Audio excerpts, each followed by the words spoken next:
Hi, my name is Pam Warwick, and welcome back. Session 1, Part 2. We continue our great story about finding the priority standards and pacing. It's going to get exciting, pre-KK. That's what we're focusing on. So what are my talking points? The discussion points are identification of the priority standards or the major clusters, the pacing guide, which is a grade level timeline, and purposeful planning. Why we do what we do. Why do we need students to learn in a certain way, specific things? And then how do we know we've learned it? How do we know they've learned it? The assessments. So here we go. Identification of priority standards. How do you know which standards are priority at pre-kindergarten and kindergarten? Well, I will help you find it. And if you've known me for very long, you know I talk about it a lot. And you might even have a handout from last year. So pre-kindergarten. Now, pre-kindergarten is in Eureka, the Great Minds, or you might know it as Engage New York, and is also at the DOE in the crosswalks. Now, PreK is not included in Envision Pearson or HMH, but I took what I could from Eureka, but based on the standards in the crosswalk, and they are identified also as major clusters, supporting clusters, and additional. Now, you won't find this in Achieve the Core where this format came. So I just wanted you to know, even though I created the format to match those in Achieve the Core where the other ones came from, that this actually came from a curriculum and the DOE, the Next Generation Learning Standards in Mathematics. So here we go, pre-K. What do we need to make sure students have mastered at the pre-kindergarten level? Well, the major clusters or the priority standards is what we look for, the green. And then you say, well, what is the blue and yellow, and why do we have those anyway? Well, we look at priority standards in order to say, what are the key essential skills that I take with me to kindergarten so that I can be successful? And then there's some standards that support the blue. And then there's some that are just extra for 4-year-olds. So let's take a look and see what those are. So the CC, counting and cardinality, identification of number, and one-to-one correspondence, and the sequence of number, what we might call numeracy, or some might have said, you might have heard the word number sense. Some people use that. But it's the foundation of numeracy, like we also teach the foundation of literacy. So CC standards are only found in pre-kindergarten and kindergarten.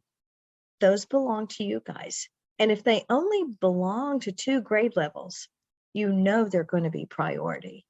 So all the CC, the counting and cardinality, counting to 20, representing a number of objects written with a written numeral 0 to 5.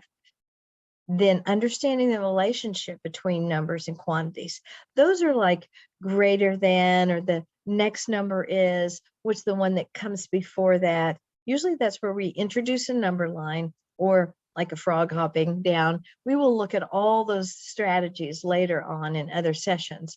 But I want you to recognize as we identify these standards and say which ones are very essential at pre-K. And how many are 1 to 10? That's that one-to-one correspondence. Like, how many pens do I have? That's the one-to-one. And then, of course, that relationship brings the vocabulary more or less greater than fewer, right? So you still see we're all green, right? Operations and algebraic thinking. That's what we start putting together and taking apart. over operations. Now, operational fluency doesn't hit hard until about third grade when we formalize with symbolic, like the plus sign and subtraction sign. So we're really just dealing with objects, putting together and counting that one-to-one correspondence, taking apart. All right, so no symbolic nomenclature here. And then duplicate and extend what comes next in simple patterns. So you see how these are related, the relationship, the vocabulary, and the patterns. All right, we're going to skip on down to the other green because they're related too. As we're counting and doing that, we can name shapes and relative positions. These are great lessons, you know, over, under, beside. All right, because didn't the same thing just happen with our numbers? What comes next? It's greater, before, lesser. It's so related. And that's why those are essential elements in pre-K. And then correctly name shapes regardless of size.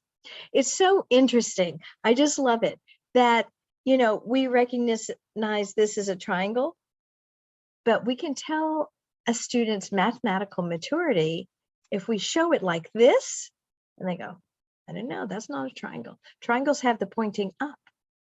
All right, so that is just a hint of becoming mathematically mature. So we want to shift those around so that they don't memorize it with the point up or the vertex up, that we want them to always know the names of the shape regardless of their position. So those are priority. You say, well, tell me about those supporting things. Okay, I will. All right, so with learning the shapes, identify measurable attributes, length and weight. So those are easy to do if we, you know, measure their height or things like that. Make it personal. Now, it's supporting, it's not priority, a major cluster. All right, and then the sorting. Now, sorting is really good to teach when we're learning the names of shapes, which ones are triangles, which ones are squares. Or, you know what, mom and dad can help and have those kids help sort laundry, because those attributes are what? Color, shape, texture. So sorting really supports identifying the relationships of objects and color and the attributes that go along with mathematics. Then, okay, what's next? Oh, additional stuff. If you have time and kids are not struggling and it's fun, has to be fun. Analyze, compare, and sort 2D and 3D. So a flat square and a 3D cube. I should have had one with me to show you. I'm sorry, I didn't read ahead. I didn't think about it. All right, but you will. And then create and build shapes from components. That's, you know, building something with different types of shapes. Well, can something sit on top of a rectangle? Or no, it has to sit on top of a cube, things like that. All right, so that's what, you see what we're going to take to kindergarten? Look at that, priorities. Now, let's take a look at kindergarten. See, I tried to replicate the format so it'd be easy to relate one to the another. All right, so here we are, the major clusters in kinder. Again, remember, pre-K and K are the only grade levels that have CC. They belong to you, counting and cardinality. So I know number names and the count sequence. I count to tell the number of objects, one-to-one correspondence. So look back. If I couldn't represent the number of objects from 0 to 5 and count them and say how many, I would struggle. You're seeing the relationship of the vertical alignment with priority standards. That's why we have to pick out priority, make sure we get it, and go to successfully to the next grade. All right, you see the third one, comparing the numbers. And then more than the PreK, putting together and taking apart, we actually say the words addition as putting together. Another, you're starting to see the relationship, why we identify certain elements or certain standards at one grade level and we send them on to the next. All right. And then finally, working with numbers 11 to 19 to gain foundations of place value. Now, some of your texts go to 20. I find that's fine. Okay. 20 represents 2 10s. The idea is we deal with 1 10, 9 below and 9 above. But if we get to 20, and your textbooks will take you there, I think it's just fine. All right. And then you have 2 supporting clusters really related to the PreK. You see this now, right? Classify objects and count the number of objects in the categories. So we had to classify the objects in PreK. Now we're classifying and then counting them. You see how it just continues on, you're building the math skills. All right. And then the second one, analyze, compare, create, and compose shapes. Can you make a triangle, make a square, make a circle? And then your additional in June stuff. All right. If we have that green, we have the major clusters, the priority standards, then we take time for additional. If not, we want the priority standards to be mastered. So what are the additional? Describe and compare the measurable attributes. You see how measurement kind of takes a back seat in pre-KK? If we were looking forward in first and second, measurement starts to take a stronger place there and moves up to actually supporting. It takes until about 3rd grade until it gets to be priority. All right, and then identify and describe shapes, describing using the attributes. So now we know what to take forward, and what do we do with that? Now, I want to remind me and remind you a reminder of why priority is essential. Let's just recap. Ensuring that curricular objectives are specific and build upon each other across grade levels. Oh, you saw what happened from pre-K to K. Priority objectives are mastered because we want them to be successful as they go forward. And gaps are eliminated. We're going to get rid of them. All right. And we'll talk at the end of part 2 today about learning gaps and what can we do. Now, the next time, session 2, is all about mastery. All right. So don't feel like I'm casting it off lightly here. We are going to continue the learning process. So I wanted you to see the highlights of K2. All right. The highlights of K2, thinking of it in vertical sense. In kindergarten to 2nd grade, we're going to gain skills. We need the cardinality and the counting and the putting together and the taking apart and which one is greater in the relationships in order to do what? Oh, add and subtract, concept skills, problem solving. Okay, remember we're building literacy at the same time. So then they can read those story problems. All right, problem solving and place value. So it is very, very critical that we move forward with mastery of those essential skills. All right. Now, how are we going to do that? You said, well, this is a busy screen. I know. I really tried to simplify it, but here's how you do it. We got a 1, 2, 3, and I put a picture for each. All right. So this I'm looking at. If you are using, you might say Savas, you might say Pearson, you might say Envision. It's the whole thing. All right. Pearson owns it. Savas is the digital component, and Envision is the text. And that was for free. All right. I don't know why I wanted to share that. That's why the 3 names are. But some people think, oh, it was 3 different curriculums. No. Envision was the one that created the curriculum. Pearson bought it, made it digital. Savas runs the digital platform. Now let's talk about alignment. All right, so got over the name. First, what? Identify the standards. Oh, those CC things, yeah. Counting and cardinality. We know, what do we know? Well, they're major clusters. We have to look at that. So, and I check down here. Yep, there they are right there. And so since this is part of a lesson, actually, this is topic 9 in the Kinder book, in the Envision Kinder book, topic 9. That's where these are taught. We compare, they are priority, and we look at those lessons and we emphasize them and we work with them. We do differentiation and we do every single thing that the text wants us to do. The teach, the reteach, the projects, the gamification, because it's that important. All right, let's look at another text. Same thing, right? Yeah, well, some of you are using HMH or Into Math. Again, Houghton Mifflin, they own it, and Into Math is their math series. They also have a reading series. You might have that as well. So I want you to know when we're talking and there's different names, you know, we're talking about the same thing.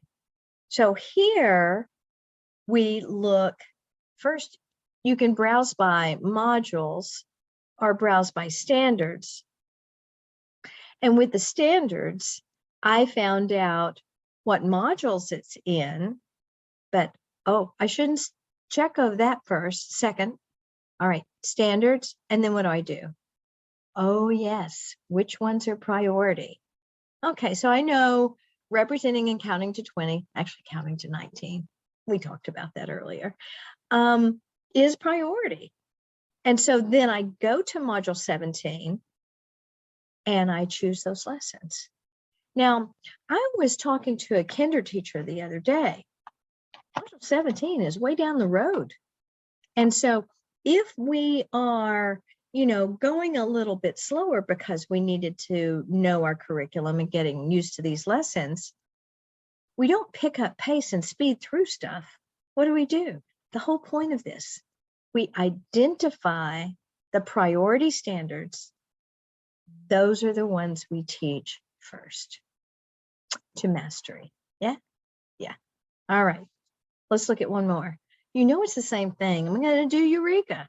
All right. Because I just want you to see that they're all the same and they look different. So here we go. Eureka used to be Engage New York. Engage New York was a grant. It was bought by Eureka. All right. It's still a free curriculum. You say, well, what about Great Minds? Well, it's like Savas. It's who owns the digital component. I think you're getting this now. All right, so we have a zillion names. It's who had the money for the top thing. All right, but the math part. What do we do first? Oh, we look for what? The standards. All right, so in the curriculum guide, I went with the same thing, the numbers to 20. I'm still looking at, right, they are priority. And then what? In Eureka, it's in module 5, and we look at the student work and we go with it. All right, so what is this? 1, check the standards. 2, match the priority, green squares. 3, put the lessons on the pacing guide. And we're ready to launch the planning. Not we're ready to launch the teaching yet. This is about planning. All right. So you want to see it really quickly again? There we go. There's the Savas or the Pearson or the Envision. Standards, priority, lessons. There's the HMH or the Into Math. Standards, priority, lessons. Eureka, standards, priority, lessons. Standards, priority, lessons. Now tell me about this placing guide. Yeah, so alignment's the planning. Like what? Pacing guide. All right, a pacing guide. You might have one. You might use like a template. You might, I don't know, Eureka has one, the curriculum map, but it doesn't put it on a calendar. Whatever you use to put your lesson modules on a calendar, you can still use the same thing. But in case you don't use anything and you just let the text do the talking, I'm going to cover my eyes and not ever say that again. Don't let the text plan for you. The text is a text. It's a resource, right? Good job. I made this. I made a template. I like vertical templates. I worked for a school last summer and they wanted a horizontal template. It almost made my brain go crazy. All right. I think up and down. That's just the way I do. All right. But so, and if you want a horizontal one, I'll share that template with you too. But I like to roll it down so that I can see, here are my objectives in the second column, and I put the screen check there to remind you. And I do it simplistically. All right, no big fancy writing all the objectives out or anything. I put the K point, CC point, A2, boom. I got the counting and the cardinalities, and we're doing it 0 to 10, what module number? You remember it was module 17 or is module 5? What are the dates? What? I'm looking at the calendar and January 18th through whatever. You say, you mean you want us to do it now? No time like the present, right? Yeah, we have to do it now. It's really important. It's that important. And then you keep scrolling on down. And I will put all of these resources in the Google Classroom. And I just put this as a Google Doc. It's yours. Remember though, when you use one of my Google Docs, if you write right in it, you don't download it to make your own copy, then you take notes for everyone. And so people will say, thank you. I really enjoyed your pacing guide. No. Yeah. So remember to make your copy. It's a Google Doc. All right. So I'm going to shut that and let's go forward. Here we go. All right. We're closing down. So to review, the 2022 Road to Pacing, better known, oh my goodness gracious, needs to end as a countdown to the next grade level. Remember how we saw the pre-K grow into K? And here's the big picture. Priority standards is what is taught to mastery. We align the priority major clusters with your new text and curriculum. We identify those lessons and we put them on a pacing guide, counting the school instructional days. We allow extra time for emphasis and differentiation when needed. I have to stop and just tell you a little joke because I can't say for emphasis. I have 3 sons and they were just big jokers. And when we said, Mom, say it again for emphasis, emphasis. Sorry. So that's what I hear in my brain. But allow extra time for emphasis, emphasis, and differentiation when needed. And then guess what? Then delivering the instruction. Then assess the priority standards for mastery. You go, whew, and I say, guess what? That's the circle of teaching. It's incredible. Look, it's you for number 1, you for number 2, you for number 3, you for number 4. And then you deliver an incredible lesson and you watch those babies learn. It's not magic. It's math magic, right? So just a real quick word on remembering about assessment. Now, I think session 3, I would look, oh, here it is right here. I am looking. Achieving mastery. Oh yeah, we're going to talk about assessments next time too. But I just want to give you an idea because authentic assessment is circular. It means ongoing. So I plan, we spent a lot of time talking about that. I plan, I deliver, I observe kids, I document, track everything.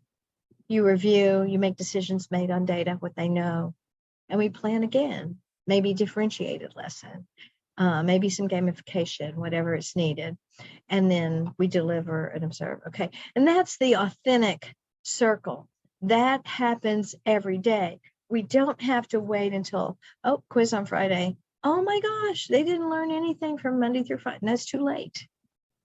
If you spend time in planning, we need to know they know it right then, not later, not 5 days later. And guess what? If we give kids feedback 5 days later, whether they're a 4-year-old, 5-year-old, or 15-year-old, or even, I still teach college, and you give grad students feedback 5 days later, they're in a panic. It doesn't do any good. They want it instantaneous. We live in an instantaneous world.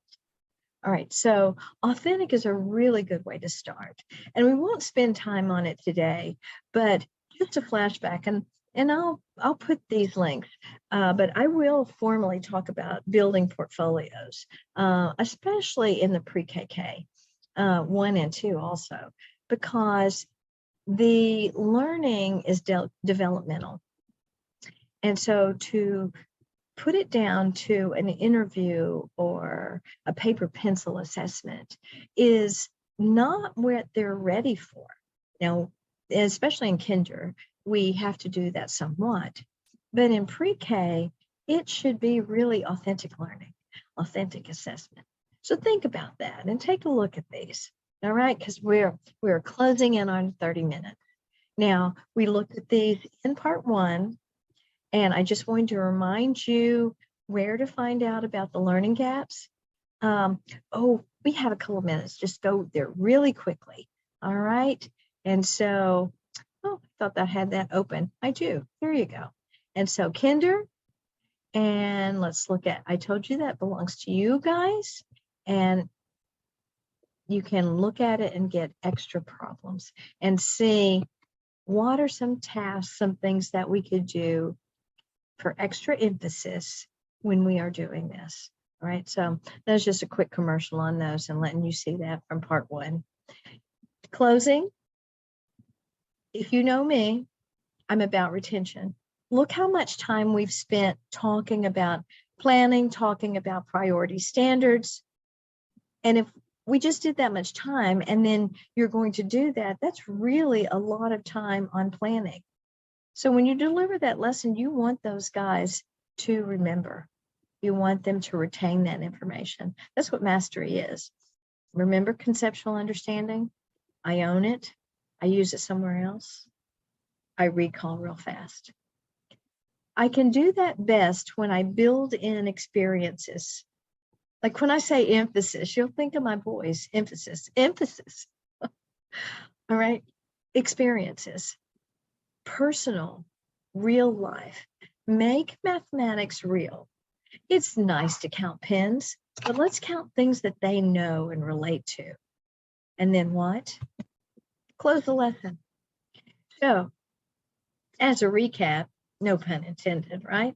We're 34 days till spring training. All right, for closure, I want you to go and complete the reflection in the session 1 link in your Google Classroom. All right, this reflection, when you complete it, will release the attendance. So you will have done every single thing that's required to get your professional learning or professional development credit. All right, and I want to thank you so much for learning with me today and learning more about mathematics instruction. If you need me, message me in the Google Classroom. You can ask individual questions in my email, pamela.warwick@generationready.com. And because it's a video, you can rewind me saying that, so I won't say it again. And have a good day.